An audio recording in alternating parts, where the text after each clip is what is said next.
শেষ হয়েছে, চলো এখন তোমাকে তোমার কর্মের শাস্তি দেওয়া হবে। বন্ধুরা, আজ আমরা আপনাদের বলবো গরুর পুরাণে বর্ণিত সেই ভয়ঙ্কর নরকগুলোর কথা এবং সেখানে দেওয়া ভয়ানক শাস্তির কথা, যা শুনলে আপনারও রূহ কেঁপে উঠবে। বন্ধুরা, চোখ বন্ধ করে সেই মুহূর্তের কল্পনা করুন যখন জীবনের শেষ নিঃশ্বাস ছাড়বে এবং যমদূত আমাদের সূক্ষ্ম দেহকে নিয়ে যাবে। এক অদ্ভুত কাঁপুনি, ভয়, উদ্বেগ, কিন্তু শরীর তো পিছনে রয়ে গেছে, এখন শুধু কর্মের গাঁটরি কাঁধে ঝুলছে। যমদূত আমাদের সেই ভয়ঙ্কর পথে টেনে হিঁচড়ে বৈতরণী নদীর তীরে নিয়ে যায়, এক লালচে ছায়া দুর্গন্ধে ভরা নদী, যেখানে গোবর, রক্ত, মলমূত্র সব কিছু বয়ে চলেছে। যাদের পুণ্য সামান্য হয় তাদের গরুর লেজ ধরিয়ে দেওয়া হয়, বাকি আত্মারা সেই নোংরা জলে ডুবে ভেসে কাঁপতে কাঁপতে পার হয়। এটাই প্রথম শিক্ষা। জীবনভর আমরা যে পবিত্র গোবংশের সম্মান বা অপমান করেছি, তাই এখানে আমাদের নৌকা বা বোঝা হয়ে ওঠে। নদী পার হতেই দূর দূরান্তে ছড়িয়ে থাকা অন্ধকার দেখা যায়, এমন অন্ধকার যা শুধু চোখ নয়, আত্মাকেও গ্রাস করে ফেলে। সামনে যমরাজের দরবার, সেখানে চিত্রগুপ্ত আমাদের সমগ্র জীবনের বিবরণ পড়ে রায় ঘোষণা করেন কোন পাপ আমাদের কোন নরকে নিয়ে যাবে। তখনই এক বিশাল কালো দরজা খুলবে এবং নরক যাত্রা শুরু হবে। গরুর পুরাণে 18টি প্রধান নরকের বর্ণনা রয়েছে। আসুন আমি আপনাদের একে একে সেই সব লোকে নিয়ে যাই, যাতে বোঝা যায় যে প্রতিটি ক্ষুদ্রতম অধর্মের হিসাব কতটা ভয়ঙ্কর হতে পারে। প্রথমে আছে তামিশ্র। এটি অন্ধকারের সাগর, এত ঘন যে হাত সামনে ধরলেও দেখা যায় না। পতি, ভাই, বন্ধু যে কেউ ছলনায় কারোর ধন বা সম্মান কেড়ে নিয়েছে, তারা এখানে ফেলা হয়। লোহার মোটা শিকল পাপীকে বাঁধে, যমদূত তাকে ঠেলে ঠেলে কঠোর দেওয়ালে আঘাত করে। অন্ধকারে দিশাহারা ঘষ্টানো, ভেতরে ভেতরে দম বন্ধ হওয়া এবং মনে উদ্ভূত অনুশোচনার আগুন, এটাই এই নরকের অবিরাম খাদ্য। এই অন্ধকারের আরও গভীরতম অংশ আছে, অন্ধতা মিশ্র। যারা পরিবার বা আশ্রিতদের খাদ্য, প্রেম, নিরাপত্তা থেকে বঞ্চিত করেছে, তাদের এখানে পাঠানো হয়। তাদের চোখে গরম কয়লার মতো কালো পদার্থ ঢেলে দেওয়া হয়, যাতে তারা সেই অন্ধকার ভোগ করে যা তারা তাদের প্রিয়জনদের উপরে চাপিয়েছিল। প্রতি মুহূর্তে তারা আলোর জন্য ছটফট করে, কিন্তু আলোর একটি কণাও পায় না। পরের নরক হল রৌরব। এটি যেন অবিরাম চিৎকারের মহাসাগর। এখানে নরকীয় জীব তীক্ষ্ণ নখ, চকচকে চোখ এবং লোহার দাঁত দিয়ে পাপীদের ছেড়ে খায়। দয়াহীন কীর্তন সঙ্গীতের জায়গায় এখানে শুধু ব্যথার রাগ বাজে। জীবনে যারা নির্দোষদের ওপর হিংসা করেছে, জীবদের কষ্ট দিয়েছে, তারা এখানে হাহাকার করে। রৌরবের চেয়েও তীব্র মহারৌরব। এখানে যাতনা হলো ফুটন্ত লোহার হাঁড়িতে পাকানো। অত্যাচারী, স্বৈরাচারী এবং যারা নিরীহদের শ্রমের শোষণ করে ধনী হয়েছে, তাদের এখানে উল্টো করে ঝুলিয়ে লোহার হাঁড়িতে ফেলা হয়। তেল যখন কড়কড় করে, ত্বক ফেটে যায়। তেল চিকন হলে আবার উত্তাপ বাড়িয়ে দেওয়া হয়। কুম্ভীপাক নরক। নরকের নাম শুনলেই গরম তাওয়ায় বুদবুদ করা তেলের কথা মনে পড়ে। যারা মা বাবার অবহেলা করেছে, গুরু সেবায় অনীহা দেখিয়েছে, তাদের এখানে ফেলা হয়। বিশাল হাঁড়িতে এত ফুটন্ত তেল যে তার বাষ্পে চোখের পর্দা ঝলসে যায়। পাপী যখন ওপরে ভাসার চেষ্টা করে, যমদূত লোহার সাঁড়াশি দিয়ে তাকে আবার নিচে ঠেলে দেয়।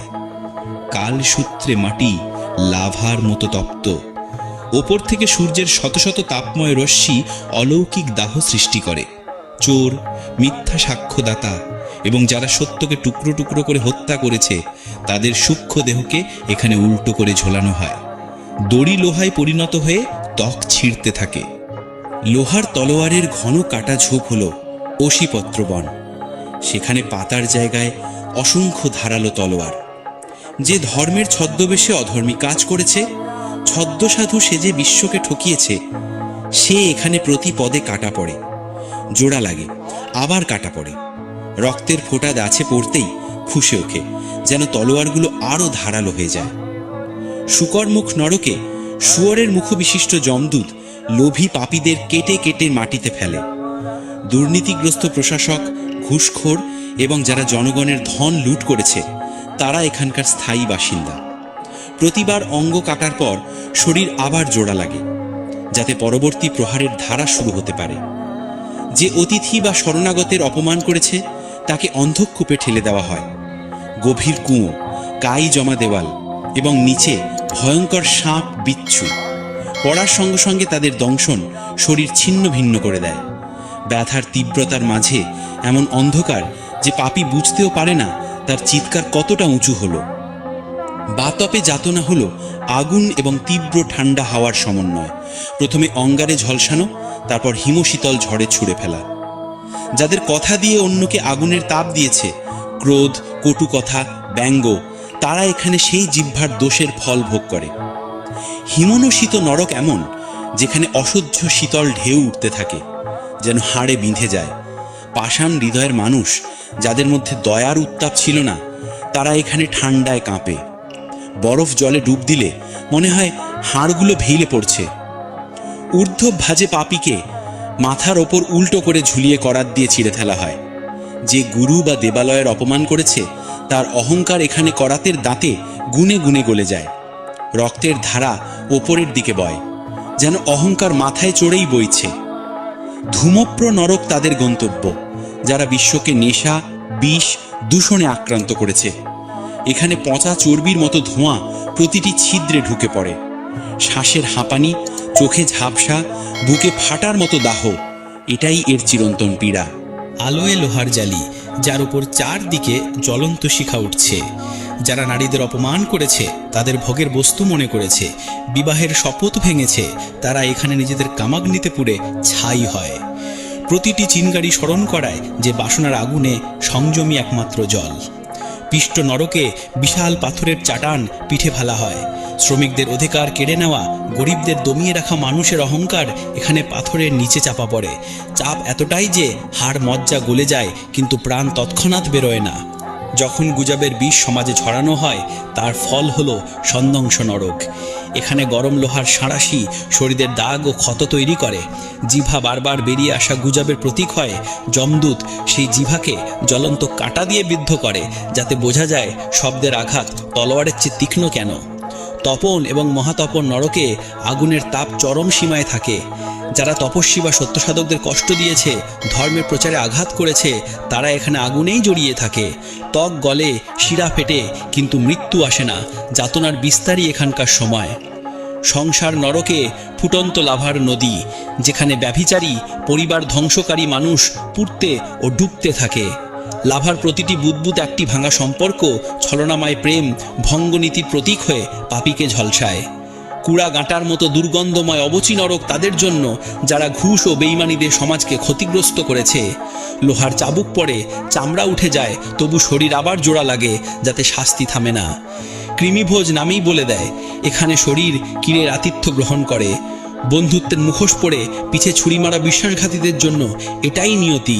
কির হাতা থেকে রুহু পর্যন্ত রেখতে রেখতে পৌঁছে যায়। পাপীকে না ঘুম মেলে, না হুঁশ। মিথ্যে সাক্ষ্য দিয়ে বেইমানি করে রুটি উপার্জনকারী যখন লালাভক্ষ নরকে পৌঁছায়, তখন ফুটন্ত লাভা তার কণ্ঠে ঢেলে দেওয়া হয়। জিভা পড়ে, তবু শব্দ বেরোয়, হায় ক্ষমা, কিন্তু এখানে ক্ষমা শোনা যায় না। বিলো নরকে লোহার তলোয়ার শরীরের রক্ত নিংড়ে নেয়। নিষ্ঠুর হত্যাকারী, কঠোর কসাই বা যারা মাংসভক্ষণের জন্য প্রাণীদের অসীম কষ্ট দিয়েছে, এখানকার রক্তপিপাসু পরিবেশ তাদের রক্ত পান করে। ধর্ষক এবং যৌন শোষণকারীদের শাস্তি হল শুকর নরক।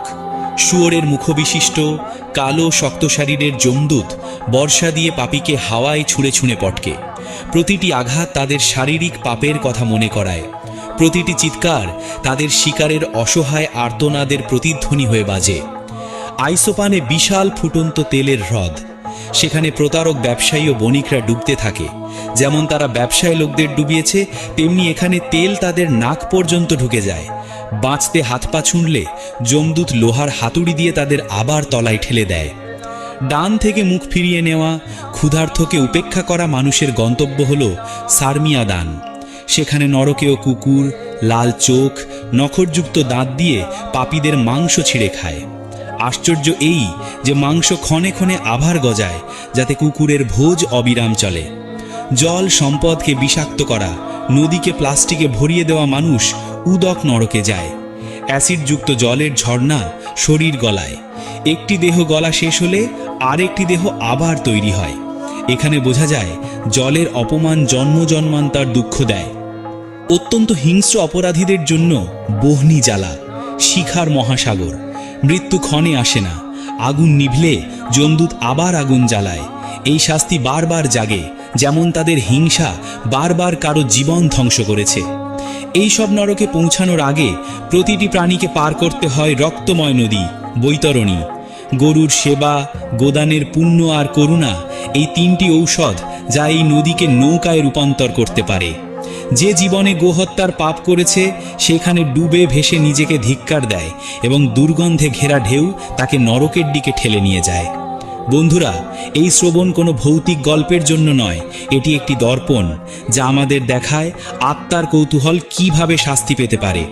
নরকের দৃষ্টান্ত আমাদের ভয় দেখায় না, জাগায়। কারণ ভয়ের সেই মুহূর্তেও একটি পথ খোলা থাকে, প্রায়শ্চিত্ত আর সেবা। গরুর পুরাণ স্পষ্ট বলে, যদি পাপী সত্যিকারের হৃদয় থেকে অনুতাপ করে, দান দেয়, নম্র হয়, সত্যাচরণ করে, তবে ঈশ্বরের কৃপায় তাকে নরকের দ্বার থেকে ফিরিয়ে আনা যায়। কিন্তু এই সুযোগ শুধু জীবিত অবস্থায়, মৃত্যুর পর শুধু চিত্রগুপ্তের হিসাব আর যমের শাস্তি। তো বন্ধুরা, এভাবে গরুর পুরাণে এই ভয়ঙ্কর নরকগুলোর বর্ণনা দেওয়া হয়েছে। আশা করি এই তথ্য আপনাদের ভালো লেগেছে। ভিডিওটি অবশ্যই লাইক করুন এবং কমেন্টে জয় শ্রীকৃষ্ণ লিখুন। সাথে চ্যানেলটি সাবস্ক্রাইব করতে ভুলবেন না। আপনাদের সবাইকে ধন্যবাদ।